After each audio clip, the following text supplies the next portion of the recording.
regardless kung napababa si Marcos sa kanyang gobyerno o hindi, the main purpose was shown na ang poder at kapangyarihan kapag ito ay hinawakan ng taong bayan at kapag sama-sama silang kumilos ng determinado, mapayapa, subalit buong lakas at iisang direksyon, pwede po itong maglikha ng mga pagbabago at ikakaresulta pati na po sa posibleng pagtatapos ng isang abusado at kontra sa mamamayang Pilipino na uri ng gobyerno na mayroon tayo sa kasalukuyan kagaya po ng Administrasyong Marcos. Ang administrasyon ni Bongbong Marcos Jr. at ang mga tauhan niya nang biglaan pong inoccupy ang EDSA.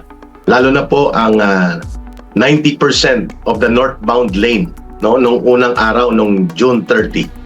Nagpapakita po ito mga kababayan na anuman ang propaganda to downplay o ibaliwala yung unang araw na pagkilos na yon sa EDSA, talaga pong caught off guarded. Hindi po inaasahan ni Marcos Jr., ng PNP, ng AFP, na ganun po pala ang magiging epekto ng napakalakas na pagtitipon, bagamat mapayapa, subalit determinado na pagkilos ng mga tao.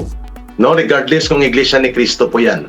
On the first day alone, the estimated economic impact in Metro Manila alone, 60% ng daloy ng goods and services, mobilisasyon ng tao, at buong ekonomiya ay na-impact at nagkaroon po ng negatibo na epekto, na slowdown at nagkaroon ng delay of services, goods at iba pa. Hindi po yun perwisyo.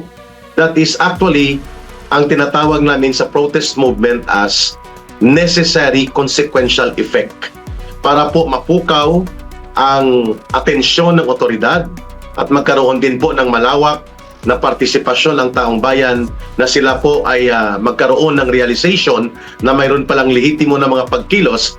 Ang mga perwisyo na sinasabi sa trapiko na yan ay hindi po yan perwisyo.